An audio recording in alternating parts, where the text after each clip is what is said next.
Today, we will be testing how the quality of a football affects how you perform on the field by putting these footballs through a range of tests.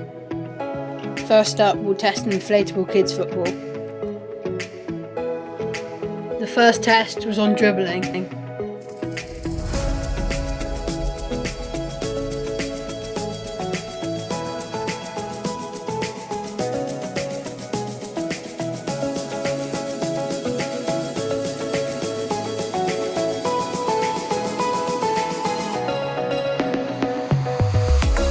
Next up, the used club football. See how that turns out in the challenge.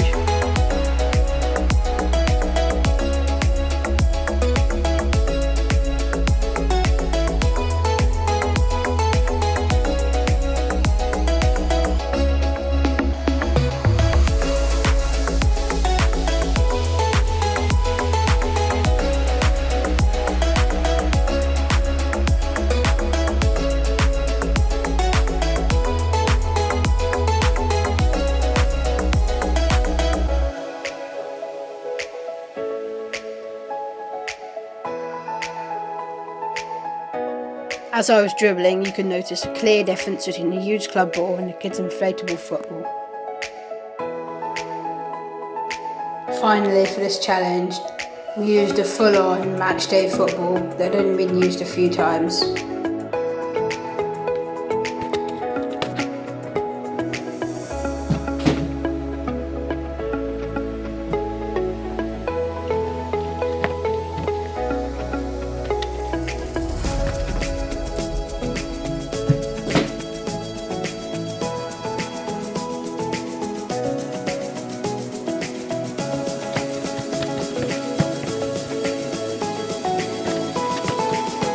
Overall, this ball was not much of an improvement on the previous one.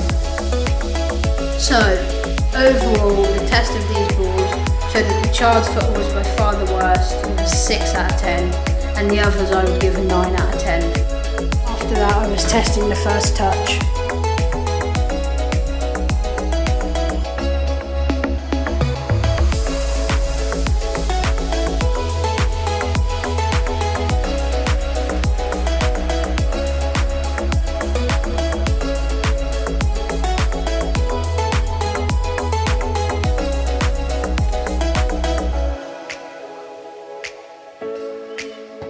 The kids' football was impossible to control and it was terrible for first touch.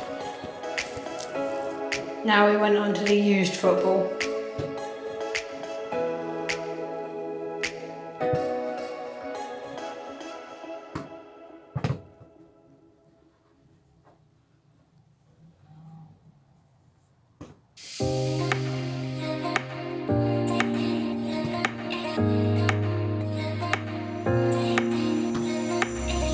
This showed a huge improvement between the two balls.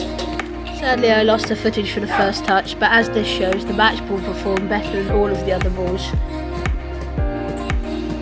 So the first ball was very poor for first touch, and I'd say it came in at a 5 out of 10.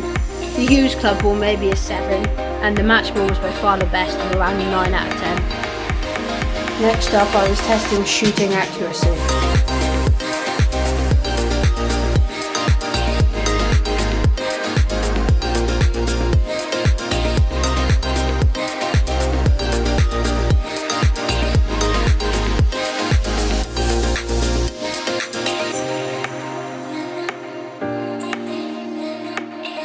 Most of the shots are accurate and in the top corner, despite the odd shocker like this one coming up though.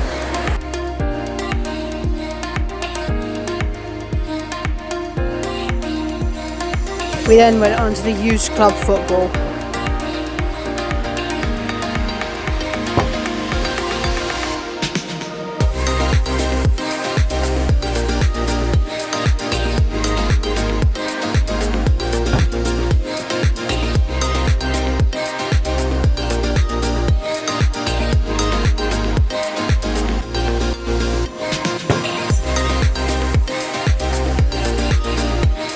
Overall, my shots for this ball were not much worse than the actual match ball. Finally, I used the soft kids football to finish off.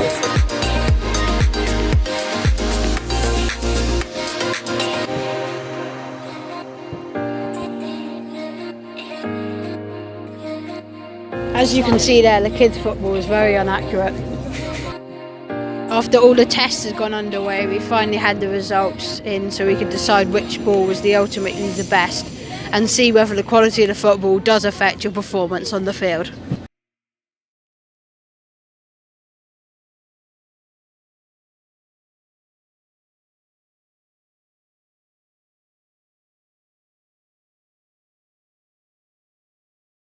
So overall, this video has proved that the quality of football does affect how well you perform, so you can use the football as an excuse if you're playing badly.